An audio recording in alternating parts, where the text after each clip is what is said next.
What if I told you that the most powerful weapon against type 2 diabetes is not a pill your doctor prescribes, not an injection, not a supplement that costs $50 a month?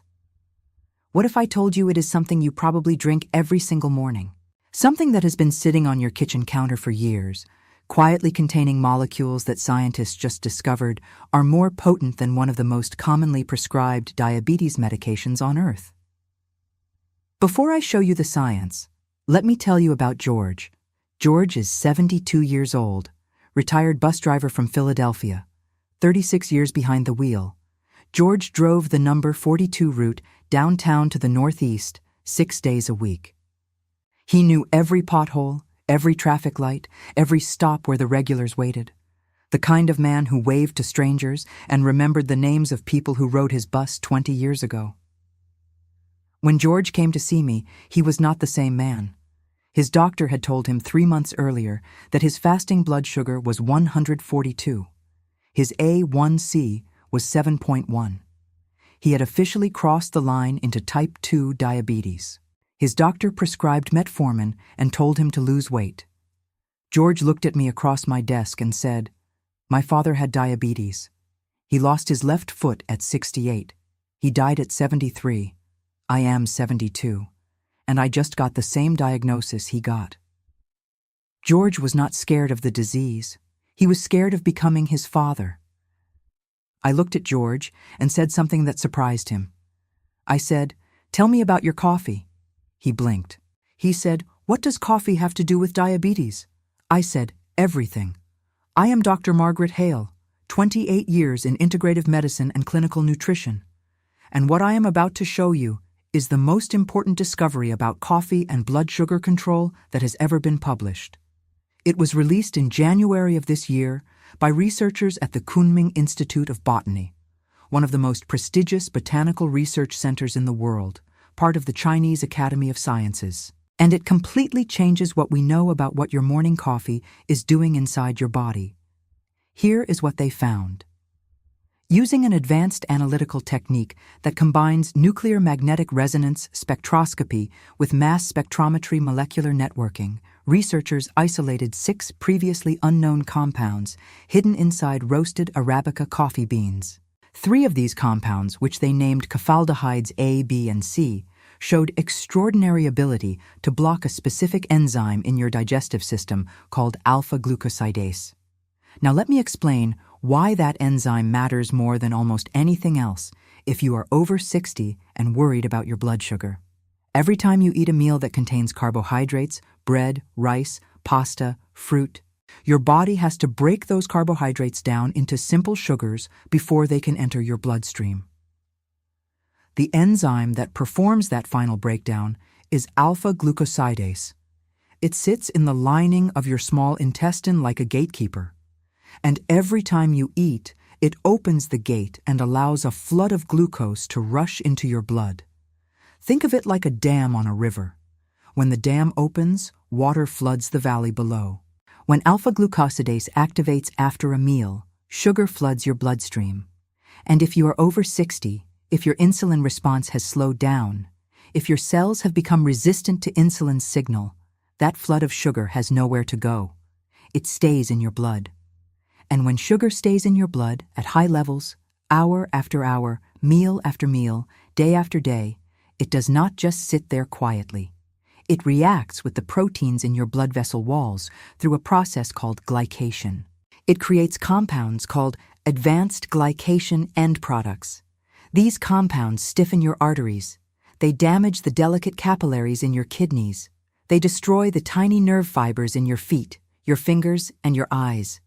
That tingling in your toes that you have been ignoring, that blurry vision that comes and goes, that is not aging. That is sugar destroying your tissue from the inside out. And the longer your blood sugar stays elevated after every meal, the faster that destruction accumulates. That is type 2 diabetes.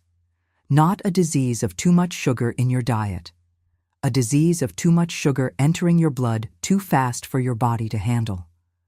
One of the most common medications prescribed for type 2 diabetes is Acarbose.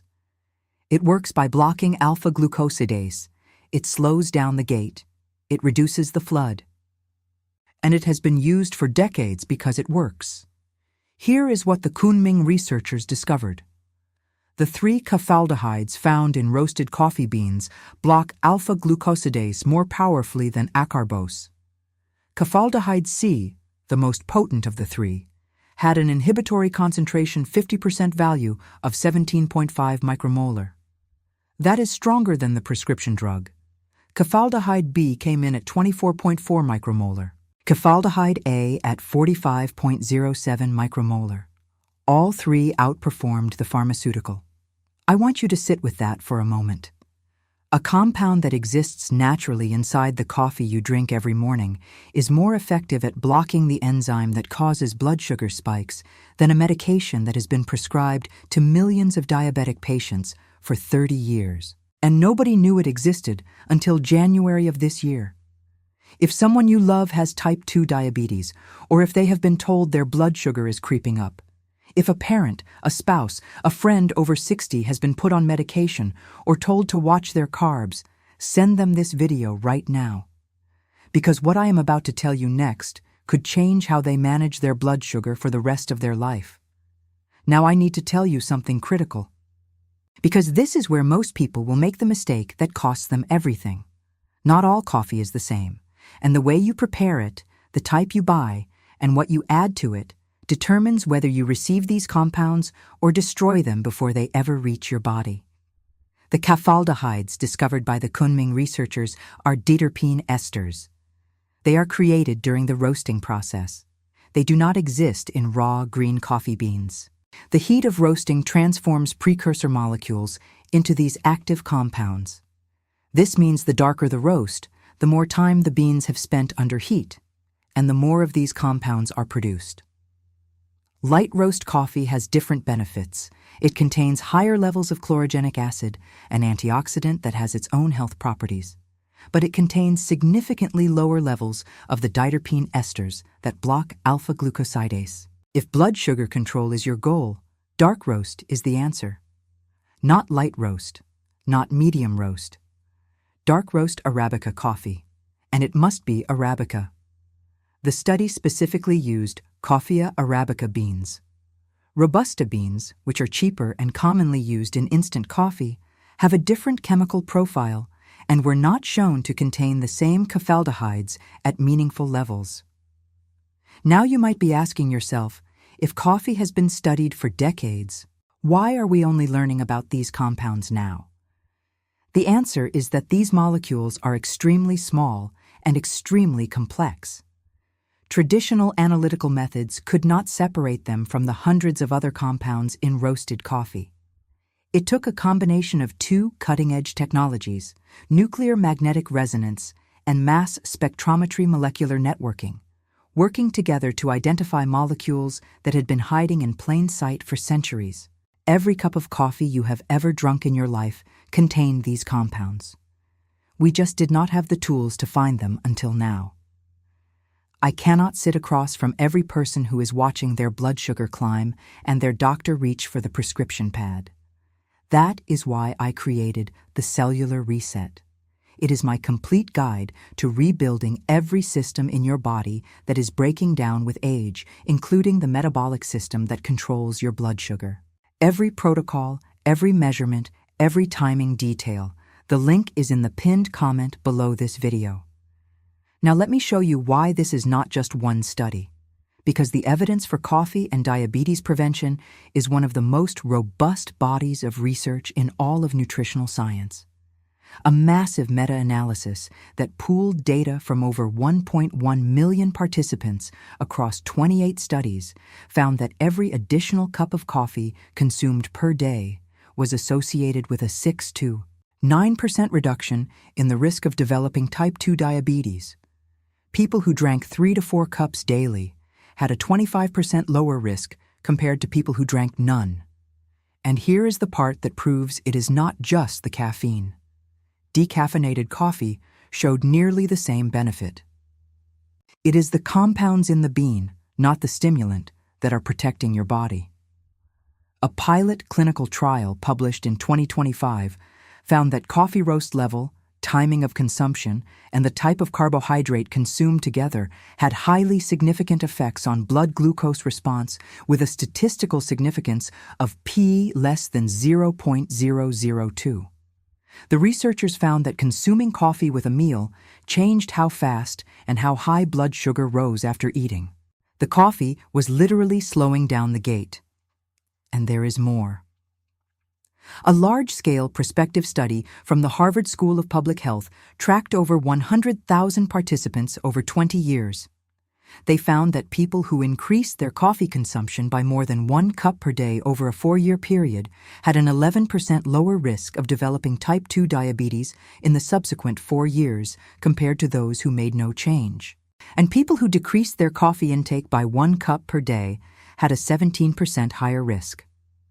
The direction of change mattered. More coffee meant less diabetes. Less coffee meant more diabetes. The dose-response relationship was clear and consistent.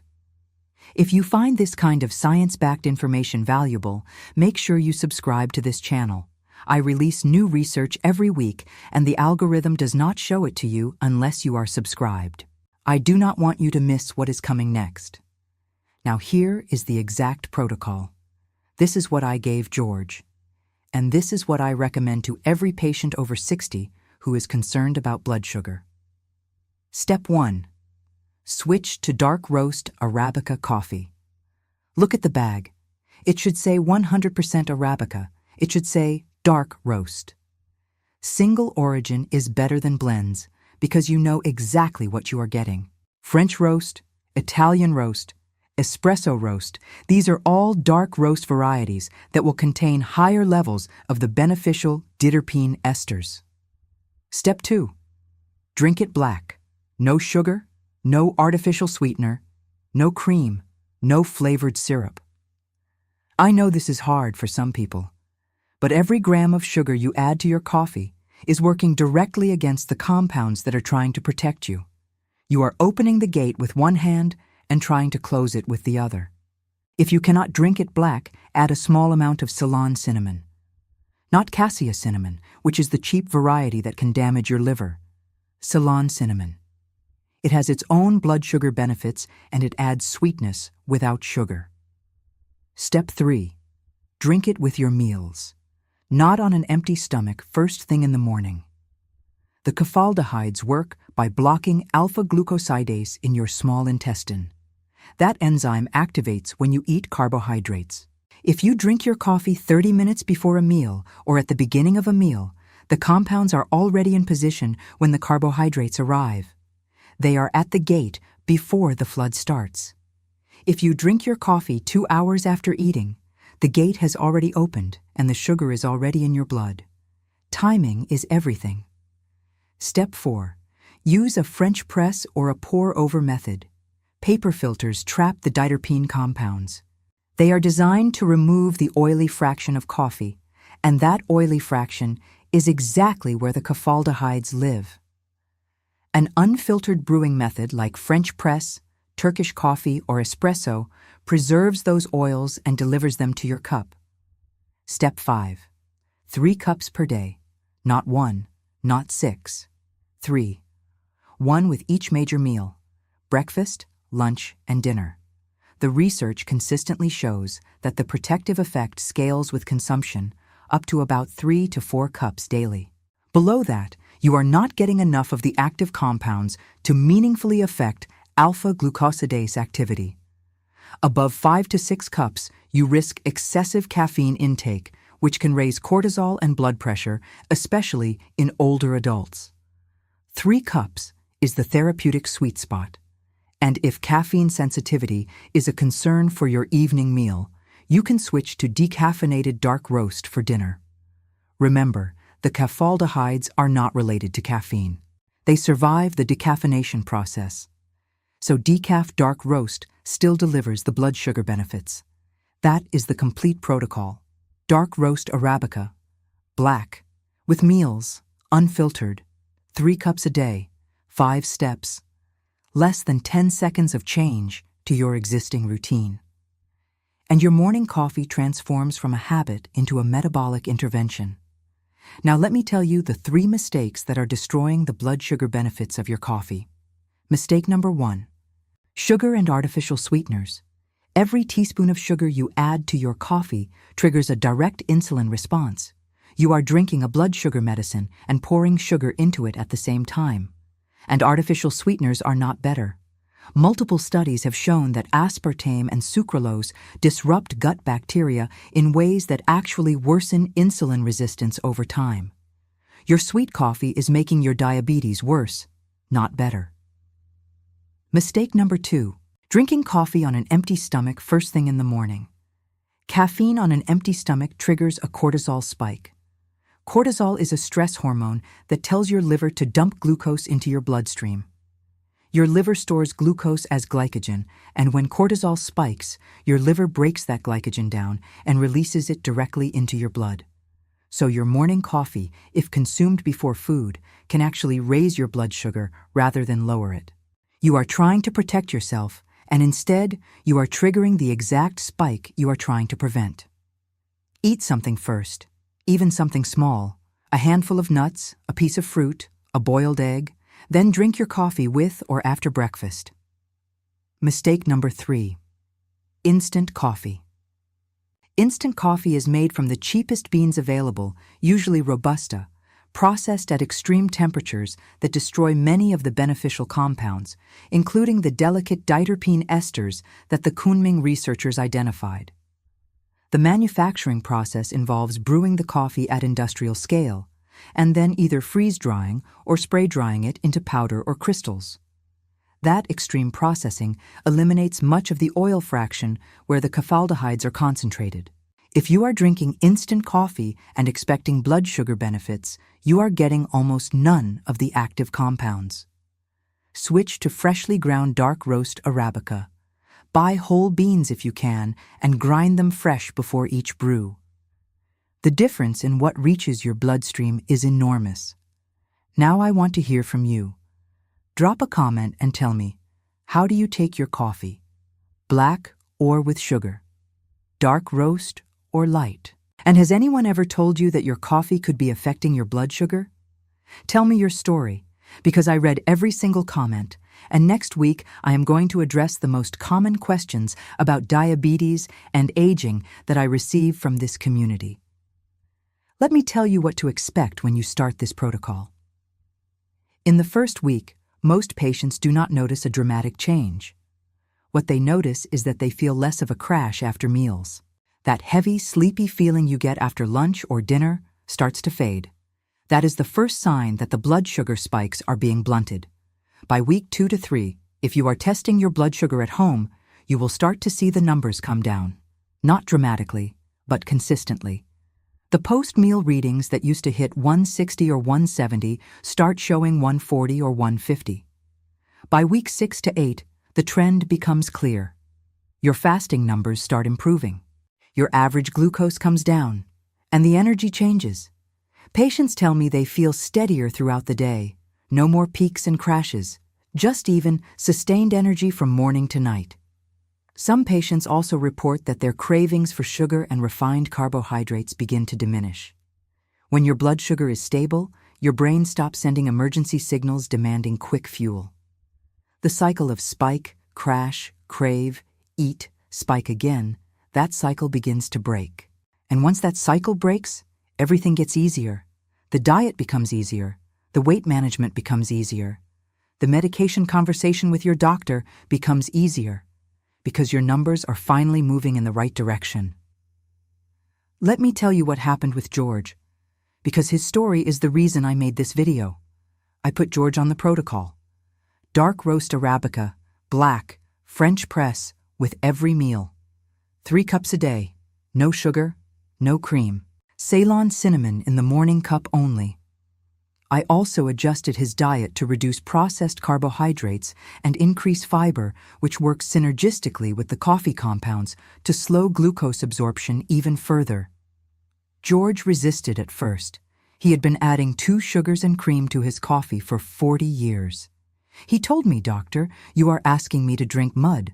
I said, "George, I am asking you to drink medicine that tastes like coffee. Give it 2 weeks. If you hate it after 2 weeks, we will find another way." He agreed. He did not like it at first, but he stuck with it. And here is what happened. After 4 weeks, George tested his fasting blood sugar. It was 128, down from 142. After 8 weeks, it was 119. After 12 weeks, George went back to his doctor for a full panel. His A1C had dropped from 7.1 to 6.4. His doctor looked at the numbers and said, "Whatever you are doing, keep doing it." George said, "I am drinking coffee." His doctor laughed. George did not. 3 months later, George came to my office and brought me a cup of coffee. Dark roast, black, French press. He set it on my desk and said, "This cup of coffee saved my feet. My father lost his at 68. I am 72, and I am still walking. Because somebody finally told me what was inside my cup." If you know someone who is spending money on blood sugar supplements, glucose monitors, or diabetes medications, and they drink coffee every single morning without knowing what it could be doing for them, send them this video. Because what I just showed you costs less than 50 cents a cup and has more published scientific evidence behind it than most supplements in that entire category. Everything I covered today, the Kunming discovery, the caffaldehydes, the alpha-glucosidase mechanism, the exact protocol, every step, every measurement, every timing detail, it is all inside the Cellular Reset. My complete guide to rebuilding every system in your body from the inside out.